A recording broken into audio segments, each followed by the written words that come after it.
Good evening and welcome inside the GFL Memorial Gardens here in Sault Ste. Marie, Ontario as we get ready for another edition of Ideal Optical Sioux Greyhound Hockey on Rogers TV. Tonight the Greyhounds take on the Kitchener Rangers and the home side coming in off a 7-3 loss to the London Knights on Sunday afternoon.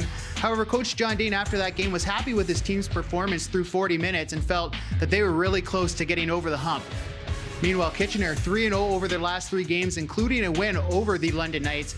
And for Kitchener, probably one of the most underrated teams in the Ontario Hockey League. London gets all the glory, but Kitchener only 5 points behind them in the race for first overall. It's going to be a pretty big test for the Greyhounds tonight, and to see if they're up for it, let's send it up to the two men calling the action, Gino Cavallo and Jim Fitzpatrick. Gentlemen.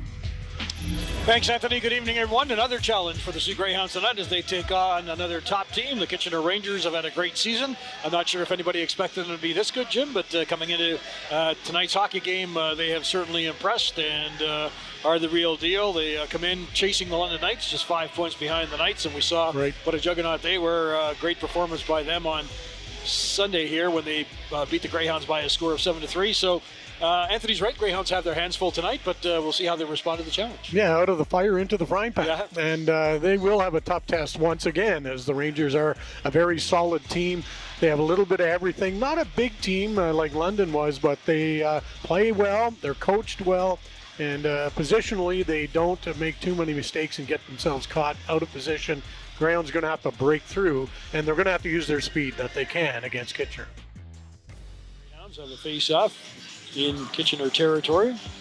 To the right of the goal, Allard wins the face-off.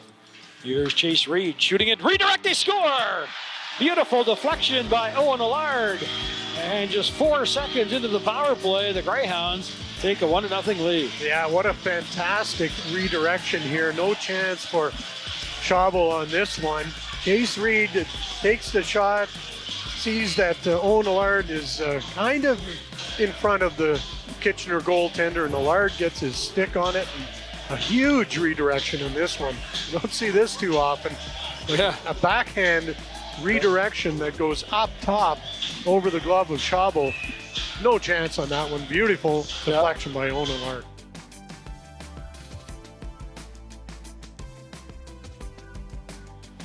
Puck is cleared out to center ice. It goes off the stick of Andonovski, and it's stolen by Brady Martin, and now Andonovski is going to get a penalty as Martin centers it to Cloutier with a shot. He scores! Marco Vignosa makes it 2-0 with 2.6 seconds left to go in the period.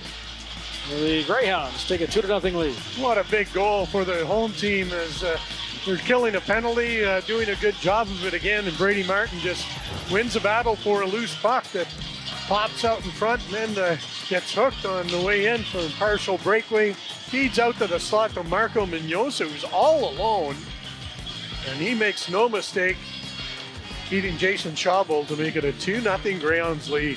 Yeah, you hate to give up those if you're a coach, especially in the last minute, but let alone the last couple seconds. And good job by Vignosa to get free, and Brady Martin does all the work, and Vignosa's rewarded.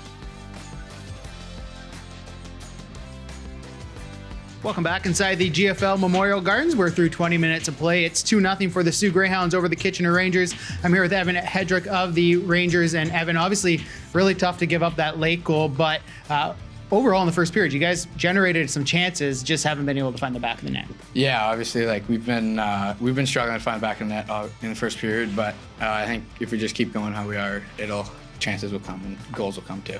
All right, you guys got 40 minutes to try and get back in this hockey game. What do you guys got to do that?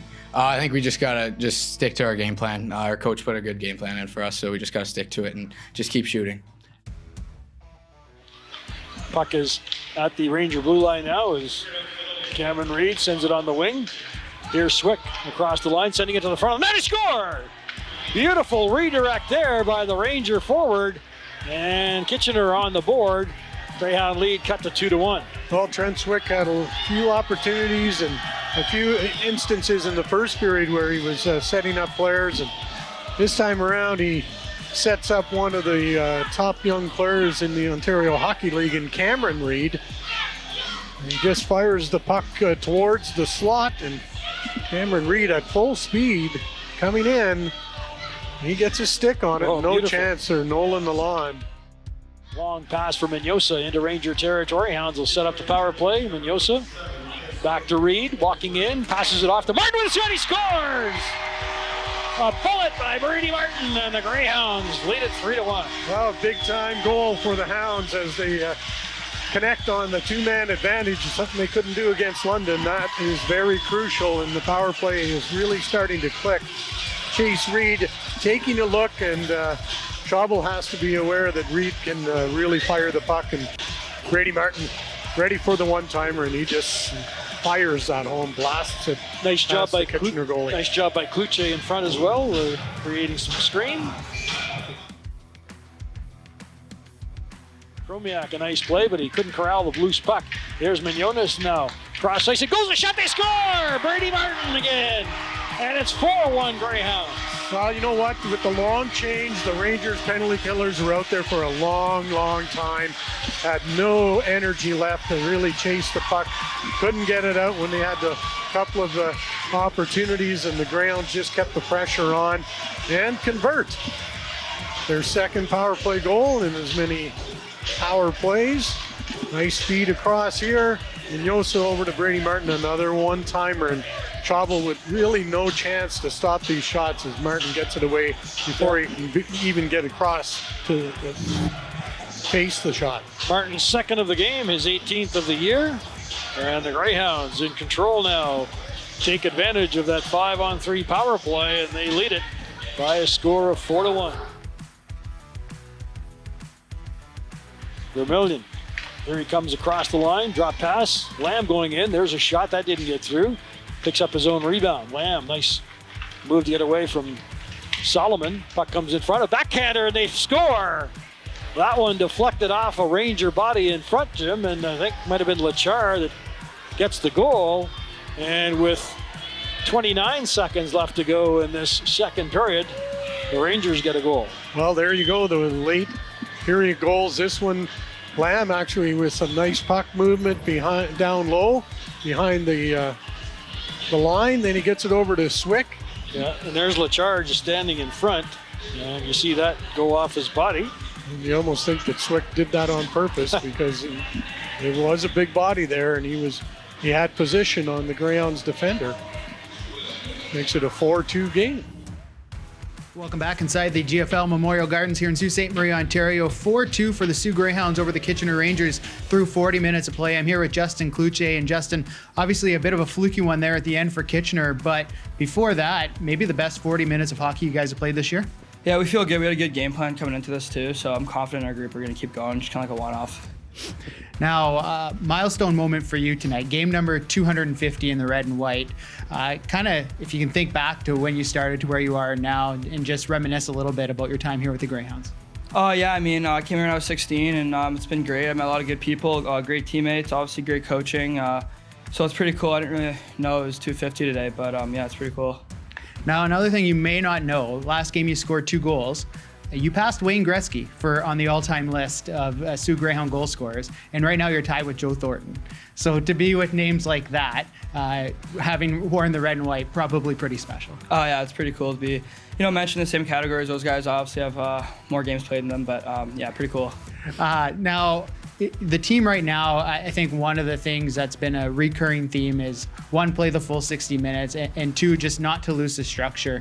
Do you find that the team is starting to get there a little bit here in the last few weeks? Yeah, definitely bit by bit. I mean, London, we played a great 30 minutes, but we obviously got kind of, caught up, and, it didn't end our way there. But yeah, I mean, I think we've done a good job of playing full 60 here, and I think we got to prove it today, and we got 20 more, so.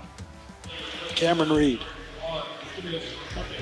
He's played a lot of ice today, Gino, and for a rookie defenseman, he's out there a lot. Here's a chance for the Rangers, they score! Beautiful redirect there by Jack Pridham. And it's a 1-goal hockey game. Greyhounds lead, cut to 4-3. Another goal by the Rangers that just sort of comes out of nowhere, but good speed with Pridham coming up the middle of the ice. The Rangers get over the blue line, and Pridham with just the little tip there to put it between the legs of Nolan Lalonde.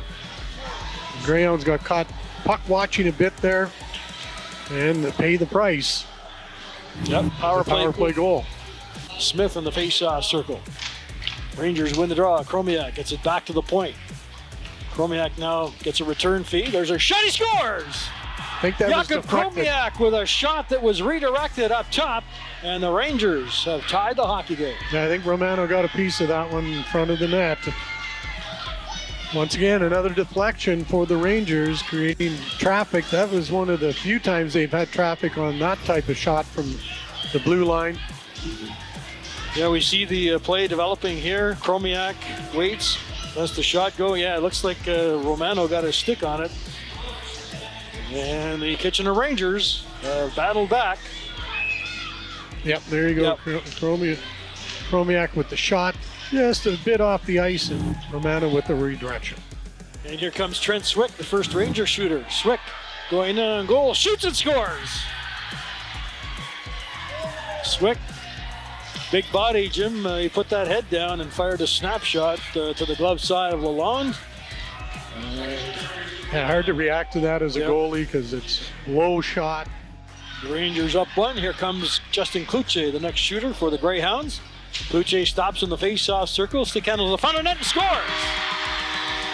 Nice job there by Cloutier, who took his time and stayed in the face-off circle for a couple of seconds and then decided, yeah, let me shoot it. Yeah, interesting approach. Kind of slowed down and just sort of speeded up a touch and then snaps it over the pad and underneath the gloves. Brady Smith now will try for the Greyhounds. Here he comes into the zone. Smith shoots and scores! Brady R. Smith puts it in, and Smith comes in with good all speed. around. Yep. Almost lost control of the puck and then snapped her home. And Nice shot by Smith. Matthew Lachard, the next shooter for the Kitchener Rangers. As Lachard moves in on goal, shoots and scores, and still not over.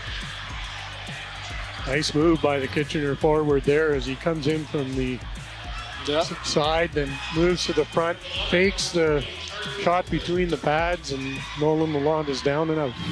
For the Greyhounds, next shooter. Here comes Evans. In on goal, shoots and a save. Nice stop there by Schauble. Evans came in with some speed and goes to the blocker side. Schauble gets his arm tucked in and knocks the puck out of harm's way. Grisolia now across the line for the Kitchener Rangers. In on goal, stick handling, shoots and scores. He goes upstairs.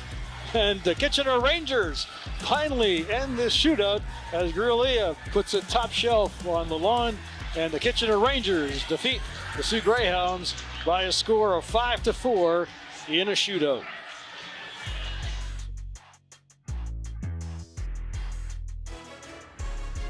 We just got a point against the #1 team in the Canadian hockey. Yeah, that's right. Yeah, thank you. Really appreciate the effort by the guys. I thought it was fantastic. We competed our butts off, and we got to capitalize on some of our opportunities late in the second. I think that puts the game away, and we can't let that second goal go in late in the second as well. I think that really hurts us. But what a huge point. What an unbelievable game for the fans. The shootout was just crazy. I wish we're on the other end of that, obviously, but Nolan Lalonde, what can you say? It was incredible. And yeah, just that's a huge point for the Hounds. Territory, Humphreys shoots, and Lalonde with the pad save. You know, I think what's happening right now is guys are really starting to understand what it takes to win at this level, and you know, we have a lot more bodies in the lineup, and guys who are in it now realize, you know, what a good competitive hockey game looks like, and they're excited to perform in that manner to make sure, one, is they contribute for their teammates, and two, that they continue to play and contribute for themselves. So. Very happy with all four lines, to be honest, especially when Owen Allard leaves the game. Everyone had to step up. Tate Bader is in the box for 17 minutes. I'm not sure. I think it's a little bit too long, but Tate was unbelievable tonight. He steps up when he comes back. So considering everything that occurred, really happy with all the bodies up front and in the back. We had a really good January, in my opinion, in terms of rest recovery, but also conditioning during the January practice sessions. And I think it's really prepped us, and it's shown in our games. I think we looked very conditioned. I think we look like we're ready to play until the last buzzer. For us now moving forward, practices will likely be shorter. Emphasis on rest and recovery. We do a lot of skills in the afternoon and stuff like that will be cut off. And it's just a matter of managing. I think also information for us too. It's limit the amount of information we give these guys because mental fatigue is there as well. So, all the cliches you can give, but it's rest and recovery time for sure.